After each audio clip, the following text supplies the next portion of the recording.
자, 우리 지난 시간에 이슬람 세력에 대해서 배워봤죠? 이슬람 종교의 특징이 뭐였어요? 오로지 유일신, 그죠? 알라신만을 믿어라 라고 얘기했고, 뭐 대지를 굉장히 싫어했고, 그 다음에 메카에서 메디나로 이동하는 것을 헤지라라고 했고, 그리고 각 뭐 정통 칼리프 시대라든지 아니면 각 왕조들마다의 어떤 이슬람 세력에 대한 어떤 정책적 내용들이 나왔었어. 그죠? 뭐 조금만 보고 갈까? 정통 칼리프 시대 때는 뭐였어? 이슬람 정보를 개종하면 세금을 감면해줬고, 그 다음에 우마이야 왕조 때는 아라빈 우대 정책이 있었고, 아바스 왕조 때는 뭐 그런 아라빈 우대 정책을 폐지하고 뭐 수도 바그다드가 국제적인 도시로 성장했다든지 이런 것들이 있었다. 그죠? 그 다음에 문화에서는 모스크라고 하는 건축 양식이 아주 유명하다. 그래서 모스크는 동그란 돔, 그죠? 동그란 돔인 요 모양, 요 모양, 요 모양. 천장이 동그랗고 문양이 아라베스크라고 하는 나뭇잎 모양으로 되어 있다. 뭐 그 정도가 핵심이었다. 그죠? 자, 이번 시간에는 뭐를 배우냐 하면 크리스트교 문화의 형성과 확산입니다. 그러니까 유럽 사회를 배우도록 하겠습니다. 유럽 사회에서 게르만족이 이동합니다. 게르만족이라고 하는 건 민족의 이름입니다. 우리나라가 한 민족인 것처럼 게르만족이 저기 북부쪽에서부터 이렇게 이동해서 내려오는 거야. 자, 지도 한번 볼까 우리? 자, 지도 보면 여기 훈족이라고 보이지? 자, 훈족이 아래로 뭐 먹을 것도 없고 북쪽은 춥고 이 위로 가면 스칸디나비아 반도라고 해서 빙하로 되어져 있거든. 그러니까 춥고 배고프고 하니까 따뜻한 남쪽을 찾아가지고 훈족이 아래로 내려오니까 훈족에 밀려가지고 살고 있던 게르만족들이 더 아래로 내려오게 된 거야. 그래서 게르만족이 훈족의 압박을 받아서 아래로 내려오면서 여러 곳곳에다가 나라를 세웠는데 지금 요 밑에 원래 로마가 있었잖아. 게르만족이 내려오면서 서로마가 멸망해. 동로마는 살아있습니다. 동로마는 살아있고 서로마가 게르만족에 의해서 멸망하면서 그 자리에 게르만족이 나라를 세우는데 그 나라의 이름이 무슨 왕국이다? 프랑크 왕국이다. 서고트 왕국이고 동고트 왕국, 반달 왕국 이런 식의 나라들이 세워진다. 자, 그러면 뭐 어려울 거 없지. 게르만족이 살고 있었는데 북쪽에서 훈족이 밀고 내려오니까 훈족을 피해서 남쪽으로 게르만족이 이동했고 이동하면서 어떻게 됐다? 원래 있었던 서로마 자리를 멸망시키고 서로마 땅에다가 자신들의 나라를 세웠다. 그 세운 나라들이 프랑크 왕국, 서고트 왕국, 동고트 왕국, 반달 왕국이 있는데 이거 다 외울 필요 없다. 그지? 자, 그래서 이런 나라들이 어떻게 살아왔는지 이 나라들이 지금 현재 위치 잘 봐봐. 에스파냐, 에스파냐나 포르투갈 땅이고 프랑스 있고 이탈리아 있는 땅이잖아. 그러니까 쉽게 말하면 지금 유럽을 완성하게 된 거지. 지금 현재 유럽의 모습을 띠게 된 것은 결국 게르만족이 이동해 와서 지금 현재 유럽의 모습이 만들어진 거라는 거지. 자, 그러면 게르만족의 이동 우리가 한번 살펴봤고 프랑크 왕국은 그럼 어떻게 살았냐? 자, 크리스트교를 수용했대. 크리스트교 수용 중요합니다. 자, 그래서 대표적인 왕이 카롤루스야. 카롤루스라고 하는 사람이 전성기 왕이야. 이 사람은 크리스트교를 굉장히 많이 전파해서 그러니까 동로마 교황. 여기서 로마 교황. 아까 서로마 멸망했다면서요? 서로마는 멸망했고 동로마가 남아 있어. 동로마의 어떤 로마 교황에게 니는 크리스트교를 진짜 잘 전파하고 있다 하면서 서로마의 명맥을 잇는 황제의 관을 받을 자격이 있다. 니는 서로마 제국의 명맥을 잇는 사람이다. 라고 해서 카롤루스 때 동로마의 어떤 교황으로부터 그 관을 수여받기도 했다라는 거야. 그러니까 그만큼 크리스트교를 적극적으로 믿음으로써 동로마의 지원을 받았다라고 우리가 볼 수가 있다. 자, 그래서 이제 크리스트교가 융합된 서유럽 문화의 기틀을 마련하는데 가장 어떤 큰 역할을 했던 것이 프랑크 왕국이다.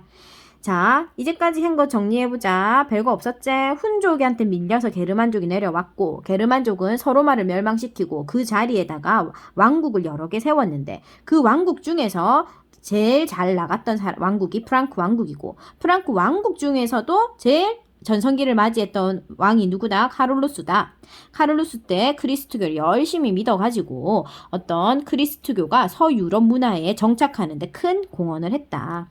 자, 거기까지지. 자, 그 다음에 이제 봉건제로 가보자. 자, 봉건제는 뭐냐면 프랑크 왕국 때 우리가 그러니까 서유럽 세계에서 사람들이 어떤 제도적인 모습으로 살아갔는지를 말하는데 어떤 제도로 살아갔냐면 봉건제를 통해서 살아갔대. 그러면 그 봉건제도라는 건 뭐냐면 왜 생기게 되었는지 배경을 볼게. 예전에 바이킹이라고 하는 막 도끼 같은 걸 들고 다니고 배를 타고 다니면서 도둑질을 하는 강도들이 있었어. 쉽게 말하면 바이킹이라는 말로 우리가 동화책 같은 데서도 자주 만나던 애들이야. 그래서 이런 바이킹들이 해안가에 나타나서 막 사람들을 죽이고 물건을 약탈해 가고 했단 말이지. 그러니까 사람들은 어떻게 했어? 겁이 났겠지. 그러니까 자기를 보호해줄 싸움을 잘하는 기사가 필요해졌어. 그래서 그 영주라고 그 동네에서 돈이 제일 많은 사람이 기사를 고용하는 거야.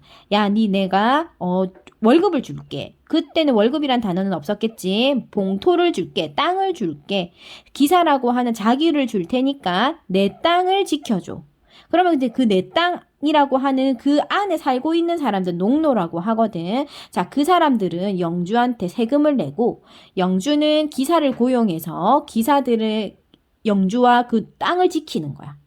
자, 이렇게 자연스럽게 영주와 기사와 또 영주의 땅에 살고 있는 농노들은 장원이라고 하는 테두리 안에서 서로 보호받으면서 살게 되었는데 그런 것을 우리는 장원제도라고 하고 자, 기사와 영주가 아까 어떤 계약 관계였잖아. 기사는 영주를 지켜주고 영주는 거기에 대한 대가로서 땅을 주고 이런 어떤 계약 관계, 주종 관계가 성립하게 돼. 그런 성립하는 관계를 우리는 봉건제도라고 해.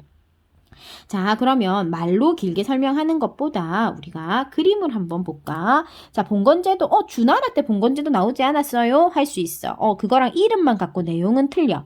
주나라 때 봉건제도는 멀리 있는 땅을 가족이 다스리게 한다라는 개념이었고 혈연관계의 봉건제도였어.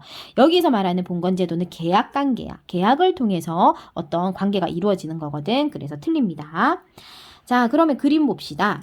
자, 아까 선생님 제후가 기사를 고용한다 했다, 그지? 그래서 둘이는 계약관계야. 둘이가 같이 한다고 해서 어려운 말로 쌍무적 계약관계라고 해.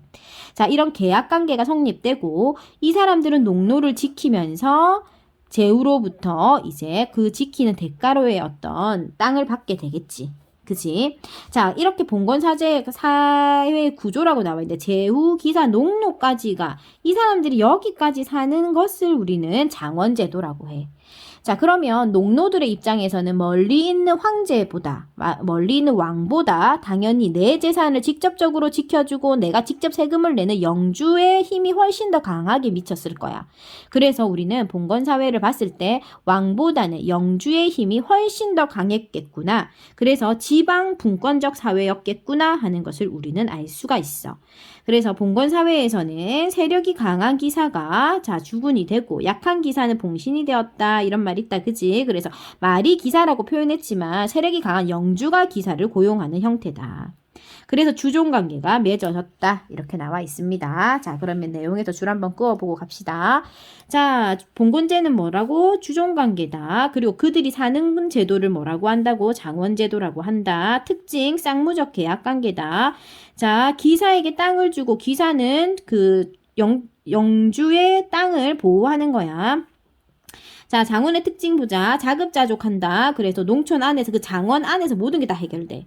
그리고 장원에 사는 사람들은 농노라고 해. 왜 농민이라고 안 하고 농노라고 하는지 알아야 된다. 농노는 노예와 농민의 성격을 반반 가지고 있어. 그래서 농노라고 하는 거야. 농노. 그러면 왜 농민이라고 하냐면 자기 땅이 있어. 이 사람들은 자기 땅. 자기 땅이 있고 대신 노예처럼 세금을 내. 세금을 내고 이동할 수 없어. 이동할 수 없고 영주에게 예속되어져 있는 사람들이야. 장원을 떠날 수가 없어. 그래서 농민적인 성격도 가지고 있지만 노예적인 성격도 가지고 있기 때문에 농노라고 이야기하는 거야. 자, 그다음 영주 봐봐. 자신의 장원을 다스리고 영주가 그 장원 안에서는 왕이나 마찬가지야. 각종 세금을 받아. 자, 그래서 우리가 여기서 또 농노의 개념 나온다 그지? 자, 각종 세금을 납부하고 마음대로 이사갈 수 없다. 하지만 재산이 소유 가능하다. 이런 말들. 자, 그래서 한 번 더 우리 정리 한번 해보자. 자, 장원이라고 하는 테두리 안에 누가 있다고? 영주가 가장 대빵, 대장. 자, 영주가 누구를 고용하노? 기사를 고용해서 여기를 지키는 거야. 그지? 도둑질을 하려고 오는 바이킹들로부터 저거를 목숨을 지키는 거야. 그래서 이 사람들은 야, 너 지켜줘. 지켜주는 대가로 땅 줄게. 그렇게 해서 얘네들은 계약 관계야. 계약이 끝나면 관계도 끝나. 그리고 영주 밑에는 누가 소속되어져 있냐면 농노가 소속되어져 있고, 농노는 자신의 재산은 있지만 영주한테 소속되어져 있는 노예적인 성격도 있다. 그래서 농노는 이 장원을 죽을 때까지 절대 빠져나가지 못한다. 자, 이렇게 만들어지는 이런 제도 자체를 우리는 무슨 제도라고 한다? 봉건제도다라고 이야기한다. 간단하지? 자, 그러면 이렇게 중세 사회를 지배했던 종교는 무엇인지, 문화는 무엇인지 한번 살펴보자. 자, 지금 우리가 중세라고 하면 크리스트교를 빼고 말을 할 수가 없어. 크리스트교는 중세의 전부야, 전부. 아까 우리가 프랑크 왕국부터 시작해서 크리스트교를 믿는 그런 이제 문화들이 굉장히 많이 퍼져나갔다고 했다. 그치? 그래서 로마 교회의 대주교가 자기를 교황이라고 칭했어. 자, 그런데 이제 교회가 계속해서 어떻게 발전을 하고 세력이 커지다 보니까 자꾸 세속화된다. 세속화라는 말은 부패했다. 이제 돈에 노출되고 또 성직자들이 권력을 가지게 됨으로써 그 사람들이 그런 것들을 똑바로 쓰면 되는데 그러지 못하고 계속해서 좀 부패하는 그런 모습들이 보이더라. 자, 그러다가 우리가 어떤 일들이 일어나냐 하면 자, 요거 하나 보고 가자. 자, 교회가 자꾸 부패하니까 클리니 수도원이라는 곳에서 야, 우리 교회 이제 개혁을 조금 해야 될 것 같다. 좀 너무 썩었다. 썩은 부분 도려내자 하고 개혁 운동들이 있었다. 자, 이런 와중에서 중요한 거 나온다. 이제 성직자 임명권을 둘러싸고 교황과 로마 제국의 황제가 대립하는 사건이 일어나. 자, 이 말은 무슨 말이냐면 이렇게 생각해봐 얘들아. 로마의 황제는 어디를 다스려? 로마. 자, 우리 좀 올릴게. 로마의 황제는 로마 땅만 다스리는 거지. 그런데 로마의 교황은 크리스트교를 믿는 모든 나라에 영향력을 미쳐. 크리스트교를 믿는 모든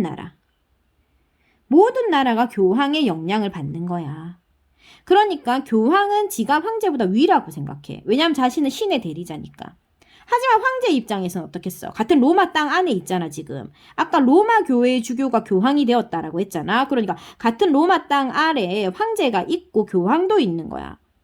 자, 그러면 로마 안에서는 황제가 교황보다 위다라고 생각하겠지. 황제 입장에서는. 그런데 또 교황 입장에서는 나는 로마 황제니는 로마만 다스리지만 나는 크리스트교를 믿는 모든 나라에 영향을 미치는 사람이다. 나는 신의 대리자다. 내가 더 대단하다. 이렇게 생각하는 거지. 그래서 로마 황제하고 교황이 서로 대립하게 되는데 어떤 사건을 가지고 로마 안에 성직자를 임명하는 거. 임명한다라는 거는 성직자라는 것을 자격을 주는 그런 권리를 가지고 서로 내가 하겠다 싸웠던 거야. 근데 결국 누가 이겼다? 교황이 이겼다. 왜? 선생님이 중세 유럽은 크리스트교가 전부라고 했잖아. 크리스트교가 모든 것이야. 교황이 이긴다. 그래서 그 사건을 무슨 사건이라고 하냐 하면 카노사의 굴욕이라고 해. 자, 그래서 카노사의 굴욕 아주 중요하다. 자, 이거 우리가 그림에 조금 더 자세하게 나와 있거든. 자, 성직자 임명권 때문에 싸웠는데 교황이 지금 집에 들어가 있고 지금 황제 무릎 꿇고 빌고 있는 거야.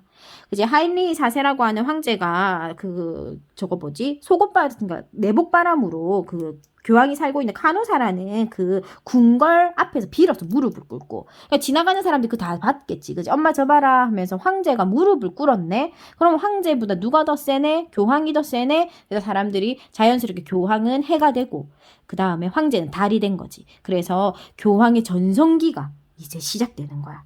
그치? 그래서 카노사의 굴욕 반드시 기억해야 된다. 시험에 나온다. 알았지? 자, 그럼 오늘 마지막, 우리 중세 유럽의 마지막, 중세 서유럽의 문화에 대해서 한번 배워보도록 합시다. 중세 서유럽 문화에 선생님 뭐 빠질 수 없다? 크리스트교 빠질 수 없댔다. 그자? 무조건 크리스트교가 핵심이야. 자, 그러면 문화 양식 한번 보겠습니다. 고딕 양식은 뭐냐면 뾰족뾰족한 그런 탑을 고딕이라고 해요. 우리 지난번에 이슬람에서 그리고 모스크 나왔었잖아. 그건 둥근 돔이었잖아. 근데 이제 중세 유럽은 뾰족하다. 그래서 고딕. 그 다음 스테인드 글라스 이 정도 우리가 받을 수 있습니다. 자, 그 다음에 뭐 학문으로는 뭐 스콜라 철학, 토마스 아퀴나스 신학대전 이런 것들 이름 정도 알아두면 좋겠습니다. 그래서 과거에 선생님이 진짜 뭐 십몇 년 전에, 20년 전에 이렇게 학원에서 강의를 하거나 할 때는 이런 것들이 다 기출이었어. 뭐 철학자라든지 뭐 근데 이게 계속 세월이 흐르면 자꾸 쉽게 가자 하다 보니까 이제는 문화양식 정도만 언급하고 있어. 아예 문화양식 언급하지 않는 사람들도 있고.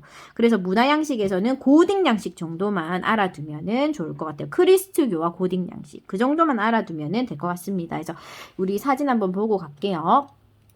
자, 이게 샤르트르 대성당에 지금 봐봐, 뾰족하지? 그지? 이렇게 뾰족한 탑이 고딩 양식이고, 이거 생유리, 스테인드 글라스, 이거 색깔 유리를 이렇게 조각조각으로 맞추는 이런 양식이 중세의 양식이다. 그래서 고딩 양식은 반드시 기억해 두도록 합시다.